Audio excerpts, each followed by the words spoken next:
केंद्र सरकार जल्द ही पंकज बंसल बनाम भारत संघ मामले में सुप्रीम कोर्ट के हालिया फैसले के खिलाफ एक पुनर्विचार याचिका दायर करेगी, जिसमें कहा गया था कि ईडी को गिरफ्तारी के आधार को लिखित रूप में सूचित करना होगा और केवल समन पर असहयोग करना गिरफ्तारी का आधार नहीं है।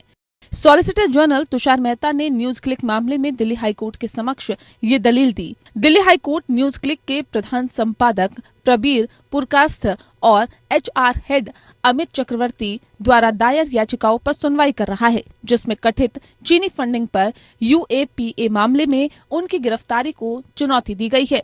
उन्होंने ये कहते हुए गिरफ्तारी को चुनौती दी है कि गिरफ्तारी के आधार के बारे में सूचित नहीं किया गया है और वे पंकज बंसल के फैसले पर भरोसा करते हैं। जवाब में दिल्ली पुलिस की ओर से सॉलिसिटर जनरल तुषार मेहता ने तर्क दिया कि पंकज बंसल का फैसला 3 अक्टूबर को हुई वर्तमान गिरफ्तारी पर लागू नहीं होगा, क्योंकि फैसला स्पष्ट करता है कि ये अब से लागू होगा और फैसला 4 अक्टूबर को अपलोड किया गया। पीठ ने यह भी कहा कि विजय मदन लाल चौधरी मामले में ये माना गया था कि किसी दिए गए मामले में ECIR, जो कि एक तरह का मनी लॉन्ड्रिंग मामलों में FIR होता है, उसकी जानकारी न देने को गलत नहीं पाया जा सकता। ये इसलिए क्योंकि ECIR में विवरण शामिल हो सकते हैं। ईडी के कब्जे में मौजूद सामग्री और उसका खुलासा करने से जांच या पूछताछ के अंतिम नतीजे पर हानिकारक प्रभाव पड़ सकता है।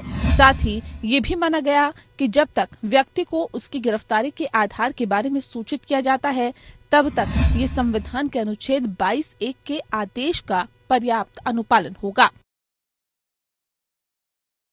जस्टिस संजय कुमार द्वारा लिखे गए फैसले में संविधान के अनुच्छेद 22(1) का उल्लेख किया गया, जिसमें प्रावधान है कि गिरफ्तार किए गए किसी भी व्यक्ति को ऐसी गिरफ्तारी के आधार के बारे में जितनी जल्दी हो सके सूचित किए बिना हिरासत में नहीं रखा जाएगा। पीठ ने आगे कहा कि PMLA की धारा 19 के अनुसार ईडी के अधिकारी किसी व्यक्ति को गिरफ्तार कर सकते हैं यदि उनके पास विश्वास करने का कारण है कि आरोपी PMLA के तहत अपराधों का दोषी है।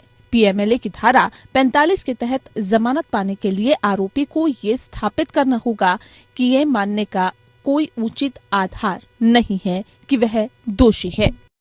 Bureau report.